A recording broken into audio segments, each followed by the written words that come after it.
Hello everybody, this is Charles and I am back with another toy review, this time for Bandai's Metal Build X-2 Crossbone Gundam X-2. Alright, so I just received this from the mail yesterday. This is a Tamashii web exclusive and I am really so excited to have this on for review. So over here we see the very nice box art for the Gundam Crossbone. So it's a thicker box compared to the X1 because of the accessories, and but I really like the box art. It really gives you the Pirates of the Caribbean feel. So because this is a local Asia version outside of Japan, you know, you get this sticker over here. If you get the Japanese version, it doesn't have this sticker.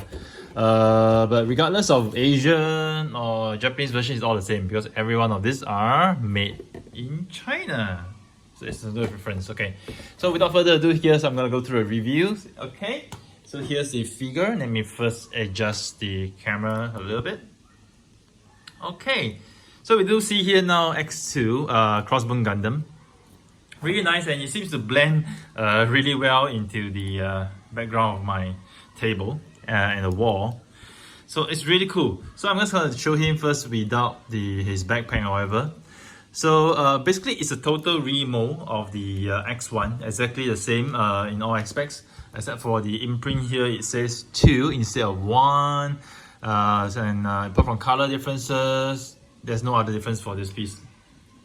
So what's nice about this piece is that it's not totally black, it's more of a very dark magenta purple color, almost black, but it's a really heavy dark purple black for the most parts, and there's some parts which is mostly, you know, gray. This is like a dark shade of gray. So there's contrast in this piece, okay, and there's also the bright purple colors as well.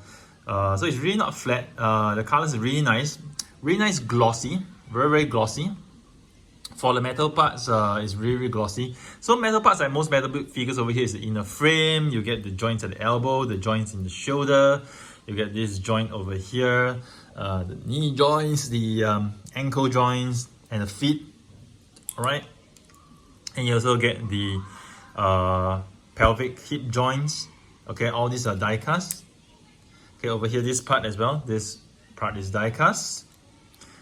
Okay, and yeah, pretty much that's it. So it's a lot of die cast. So it's a very hefty metal build figure. Really cool, really nice. Articulation wise, similar to the X1, you also get, you know, the head, you have neck rotation, you can get full 360 rotation. Shoulders here, you can lift this up. Alright, you can also lift the shoulder up for higher range of articulation over here. Okay, and also you can lift the side plate upwards as well. Over here we see the die cast joint. So over here, you can also lift this pretty much up. It's really tight, but you can really go beyond 90 degrees if you want to, but it's just really tight. Right, and you also lift this shoulder joint upwards. Okay, you can also lift it outwards, and you can also extend it. So the joint is really tight, so you really need to pull quite hard, okay, to extend the joint over here. So you can see I already extended the joint just to give you more range of articulation if you really need to. But I don't think it's really necessary for this figure, so I'm just going to push it in back right now. Alright, so it's really cool. Okay, I'm going to push it back in. And over here, we have the top elbow over here. You can rotate, okay, 360 if you want to, but it's really tight. Okay, over here, you have the lower elbow joint, which you can rotate 360 as well. And you also have the double jointed elbows over here. Really tight joints that you have, typical of a metal build figure. Really tight joints, double jointed elbow over here. Okay, straighten them.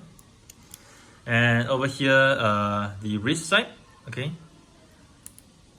front side to side motion for the wrist. Okay, and lower wrist side, you can also rotate the entire wrist 360. Chest portion. Alright, chest portion, there's a upper torso and lower torso. So you see the lower torso, articulation, and the upper torso. See, over here you can see the gold part over here moving, sliding up and down slightly. Okay, there's also side to side articulation, but this is really tight, so I'm not really going to do it. You can also rotate the waist slightly, but also it's very tight. Okay, then over here, the side skirts, you can lift this up beyond 90 degrees. You can lift the skirt up slightly over here. At the back of the skirt, you can lift close to 90 degrees as well. Okay, legs wise, it can go beyond 90 degrees. Okay, this is because of the action it has to actually insert the blade over here. Knees, you have double jointed knees, really nice. I really love the engineering here. Once again, I'm going to show double jointed knees. Really cool, very nice. Very nice articulation over here. Okay, full die cast kneecap. Cool.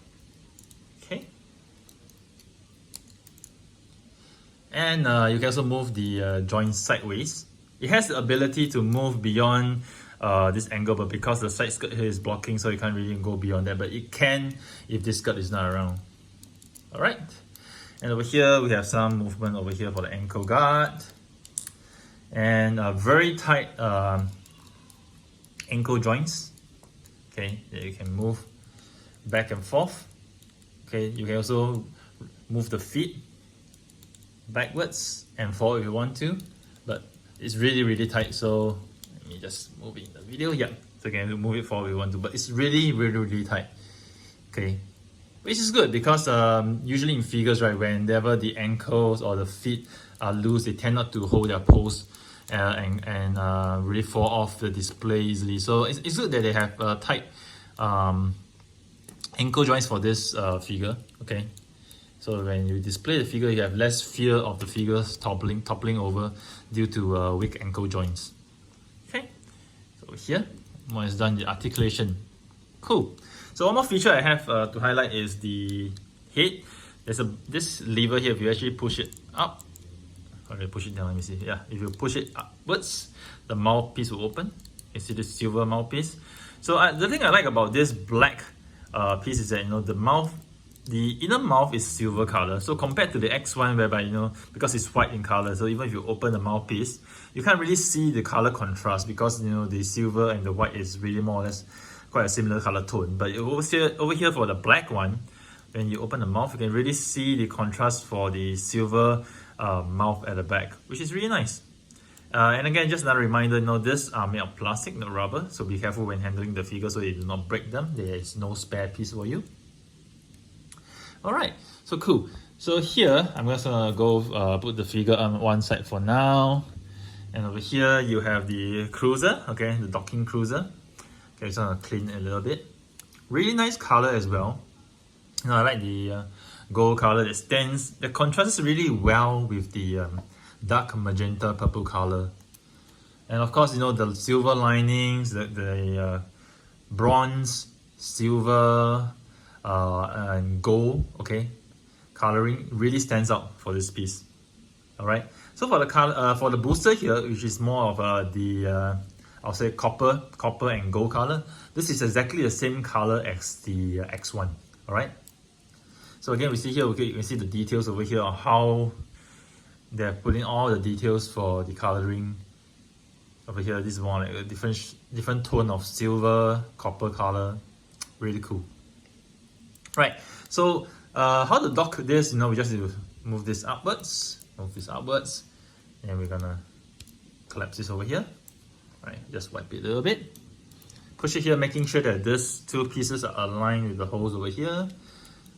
Just align it over here, and use fingers and push it in tight. Locks in really tightly, really cool.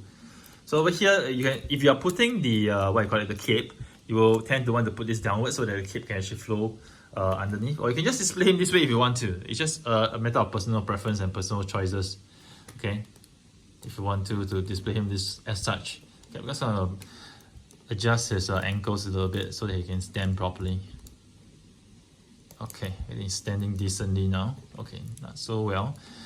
Because I actually, because of me showcasing the feet articulation, I actually bended the feet quite a bit. So now it's okay. Now standing well. So over here, you can lift this up. Alright, you can open up the entire cruiser. Okay, this is really nice. This is how the Gundam X looks like. So this is how he looks in his glory. Really, really awesome. And I really love how the way it looks. I'm gonna wave it out a little bit. So you can see, it's really nice, you know. I emphasize again on how the gold, bronze, and silver color stands out, you know, beneath the default black, magenta, dark purple tone. It's really nice, so outstanding. You know, looking at the colors, it's really, really outstanding, so striking. You know, wow, it's awesome. You know, it's not just your typical repaint of the original figure. In fact, you do feel that you are getting an all new figure from this piece simply because of how awesome the coloring and finishing is. No, it's really, really nice. You know, I look at it, you know, and like I said, because of the color, the base color tone, the rest of the colors just stands out really well. You know, it's like, wow, it's really striking. And even over here, you can see the gold part, really striking and stands out really well. And he does have a very menacing evil face. Really cool. Really, really cool. So this is the figure itself. So generally for the Crossbone, he comes with exactly the same accessories as the X1. Okay, the only difference that it doesn't come with the parrot. The parrot is exclusive to the X1. Over here, just showcase some of the parts in the tray. So it comes with this the tray over here, right? X2. And it comes with a cape. Okay, I'm not going to set up the cape or put it on because I'm going to display him this way, because I personally feel that if you have a cape on, it's nice, but it just covers too much of the beautiful details, and I prefer to display my Gundam without the cape. And moreover, I think the cape is going to be a dust magnet, so probably after displaying for a while you might see it in a sense covered with dust, and it's going to be a hassle to clean it. So I prefer to display him, you know, as the way it is without the cape. Same thing, it comes with the same weapons and accessories, which I'll go through in a while. And it comes with another tray, which explains for the thickness of the box. This is the tray it comes with. This is the one that comes with this very massive long gun and the short, what's the weapon it calls again? The short lancer. Yes, the short lancer. So this circle things are nothing. No, basically nothing stored inside. It's just there, you know, airspace. And it does make you feel, you know, Bandai, you know, you can put like this weapons there. There's so much more space. And in fact, this long cannon, this long rifle or shotgun, whatever we call it, can be folded in half and stored somewhere. So it probably take a small space. So Bandai could easily, with 1/3, okay, I can really say with 1/3 of the space allocated to this tray, and it's enough to fit in all the accessories that's the additional accessories that's given in this toy. So I don't know, maybe, you know, Bandai could have given us more stuff, right? For example, we do know that we are missing the you know, the crossbow and also the cape for the X1. So maybe, you know, I was thinking maybe Bandai could have included the crossbow and also the additional kit for the add-on parts for the X1. Of course, Bandai won't do that because they'll definitely find other opportunities for them to add the accessories for you, either by releasing the entire figure all over again with the add-on parts, or they'll probably do it as exclusive just to release the parts itself. But going by the trend is right now, I think Bandai is going to release, you know, X1 again, all over again with the add-on parts if it intends to do so. But anyway, back to this, you know, I just feel that, you know, there's a lot of space, you know, wasted. You know, they could have given us more accessories, you know, since they're gonna add on the tray, but they didn't do so. Anyway, so back to this very awesome, nice long cannon. Okay, so it comes this way. What you're gonna do? You're going to insert this part. So this is the this is where you insert the weapon holster, and over here you also insert this part over here. I think you insert this part over here. Yeah, gotta be really careful of the alignment. Let me see. Is it this way or the other way? Could be the other way. No. Okay. This way. Got it done. So this is how you actually insert this whole thing in. It does take a little bit of effort to insert this part in. So this is how the weapon is. This is a really long weapon that you can hold with both hands. one hand will be holding this handle and the other hand will be holding this handle. This really, really long weapon. Long rifle. It's like a sniper bazooka thingy, and this is how tall it is. You can see it's so much taller than the Gundam. It's about, I would say, the tip of the rifle makes it about 40% higher than the tip of where 30 to 35, maybe 35% higher than where the tip of the antenna is. But it's a really, really nice long weapon. It's a really nice touch. And you can actually collapse this weapon. So what you need to do, you need to just... Oh, sorry, you can extend, sorry. Oh, I forgot, you can extend. So extending this, okay, let me do a comparison again. Wow, this is so long. Right? So after you extend it, wow, this extension part is at least 55% higher than the height of the X-2 at the antenna. Wow. So this is exactly how long the cannon can be. Okay, see, this is how long it is. I didn't realize that. I thought I was supposed to be able to push it in further, but instead of pushing it further, I actually extend it further. So this is really, really how long it is. So awesome. And same thing, I like the details of the coloring, the dark base color, and then you have the bronze and gold coloring on it, which is really shiny, really nice. So you can collapse the weapon. Just push this in, push the handle all the way in, push this part down. Okay, fold this in half, and then you clip it over here. So this part clips over here. Yeah, clicks on. So really nice. So nice. So this is how the weapon is. So collapse size, you know, the weapon is, after folding, the weapon is about the same height as the Gundam itself. Right? Cool. So the other weapon I'm gonna feature is the short lancer. So this is a very nice weapon over here. Short lancer, so this can be detached. Okay, doesn't matter how you actually fit this in, it's all the same. Alright, it can be detached. I think there's an add-on part for you to simulate, you know, the tip of the lancer shooting out.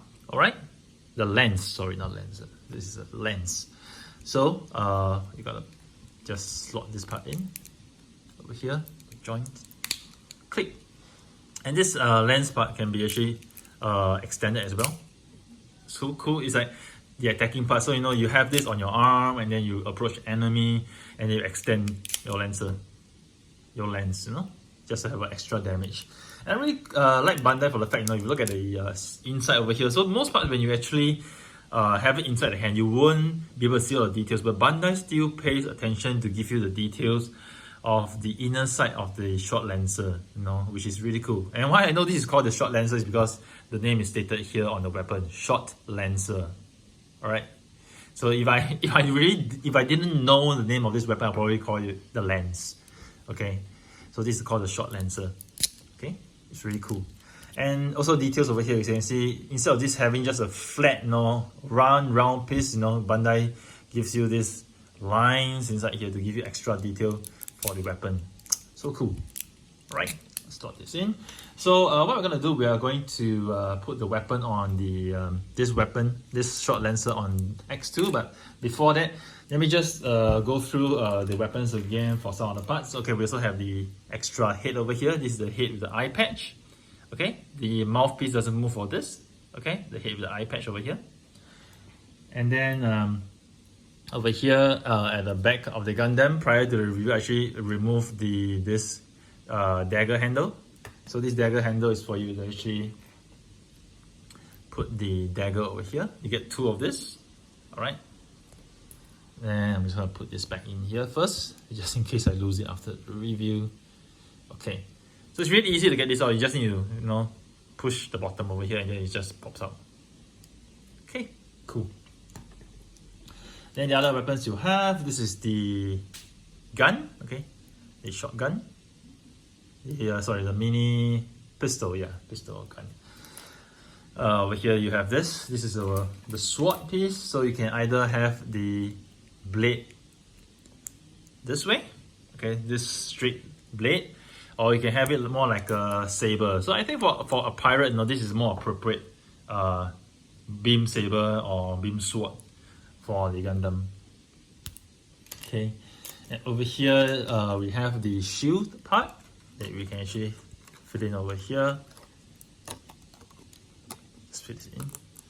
I like the color. This pink color goes so well with the Gundam, which is why I'm showing it in this video. It really goes well. The contrast, excellent. This neon pink, excellent. Over here, you can actually move this part forward. Okay. I think you can actually use it as a shield. Same thing, you can move it forward, it can be a shield. Okay, or you can have this as the weapon whereby you just thrust and stab your opponent. See? Cool. Okay, put this back here.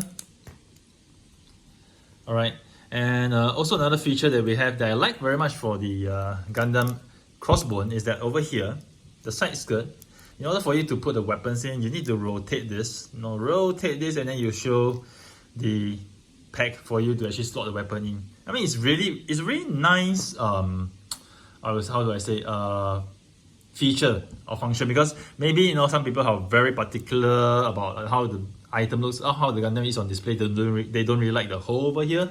So if you don't really like your display your Gundam without the hole, then you just display him this way.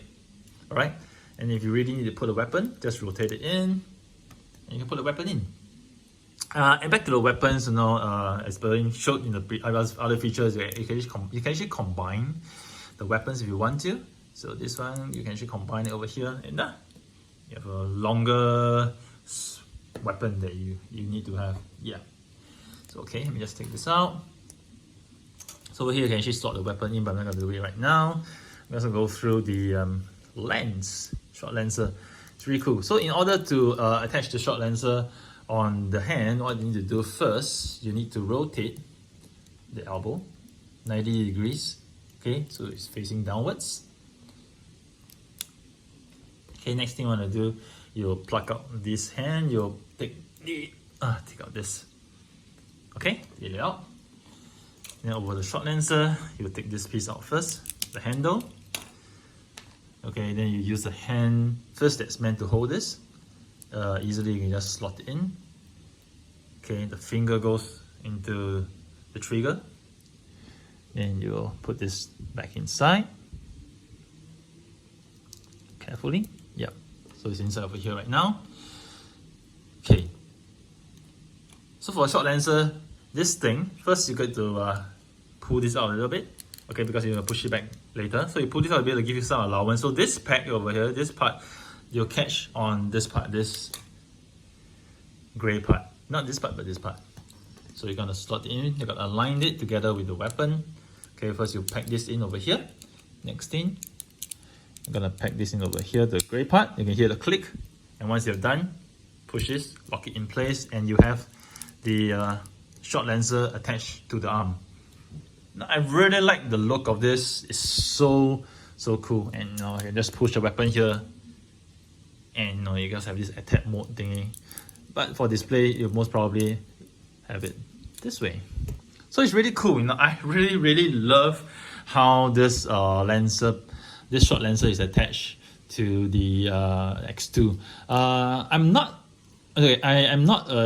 really informed, or rather a big fan of the X-2 comic. I have never really read the comics, so I do not know if the X1, Crossbone X1 has the short lancer as well, but I think it wouldn't be difficult, whether or not it has it, okay, I think it wouldn't be difficult to make it. So I really hope Bandai would do a white color version of this short lancer for the X1 together, with the crossbone and the additional cape, the full armor cape thingy. That would be a really nice touch, and that will probably be something I'm willing to pay for. I hope Bandai does it. There are so many things like add-on parts that Bandai haven't been giving us for their metal build that makes us feel shortchanged. For a starter, when it did Quant, they didn't do the full saber parts. I'm not sure why. It's really simple to give you the full saber parts. In fact, they could have just launched or sold the metal build Quant with the full saber parts, but they didn't choose to do so. And we thought they might do it as a Tamashii exclusive, but in the end they didn't do it. Maybe it's because the Quant didn't really sell that well, which is why they didn't do it. And in the recent Tamashii event, they actually showcased the Quant Repair, which is the Quant that appears after the end of the movie. So I don't know, instead of showing us the full saber parts, which they have done in so many other versions. I think they've done it in their model kits in the master grade, high grade, real grade, but they just refuse to give us the full saber parts for the metal build version of the Quant, which I totally do not understand. I'm just left baffled, and I just don't understand it. And also with the recent reissue of the 7 Sword G, okay, instead of giving us the old riser as a Tamisha exclusive or separate add-on part, they choose to reissue the entire double O riser in the designer blue color, different paint job and whatsoever, but they just do not want to give us the old riser. So when you own the 7 Sword G, you have the expectation of the old riser being reissued because the pack at the back is the same one, and it does give you the impression or hint that they might release the old riser, but Bandai didn't do it. And I don't know, and I thought Bandai might do the XN riser, which is the old riser with all the add-on parts and so on and so forth. But again, Bandai didn't do it. So they did it for, I think they did it for the master grade version of the toy, of the model kit, but they still just didn't do it for the model kit, for the metal build version, which is again question mark. And then there they go. Recently, they just released another version of the ashtray, which they previously released as Tamashii exclusive. And for this time around, I think they just did a little bit of modification to the shoulder pad and the head sculpt. Yeah, so they rather do that. They rather do this recoloring, slight remolding thing to milk collectors, rather than give us the parts that we really want. So that's something that I just felt shortchanged from Bandai, and I really hope that they will really improve on that, really give us maybe down the pipeline they have decided that they want to do it, but maybe the time is not right, or maybe they decide they want to do it down the pipeline and just relaunch the figure all over again. Who knows? But okay, before I end the review, I'm just going to go put the X1 and the X2 together side by side for comparison. So cool. Now I really like the two of this figure. Now X1 really looks like the good version. This is like an evil version of the figure, of the model, but both of them really excellent, really nice. And if you were to ask me for my personal opinion and preference, I think the X2 looks more wicked. Sexy black purple. Hands down, really worth it. It's a shame that this is a Tamashii limited figure, and I think each account is only limited to 2 purchases, which is why I think right now in the secondary market, it's not that cheap to own this piece. I'm not sure how expensive it is, but I guess for starters it wouldn't be too expensive. But along the road, down the road, as this figure gets more rare, it's probably gonna get more expensive. So if you haven't had a chance to buy this, and now since it's just recently released, I would recommend that you get this piece because it's really awesome, it's really nice, before the price really goes up. So here's Charles signing off with yet another toy review. I hope you guys have enjoyed it. Do stay tuned to my channel for more reviews next time.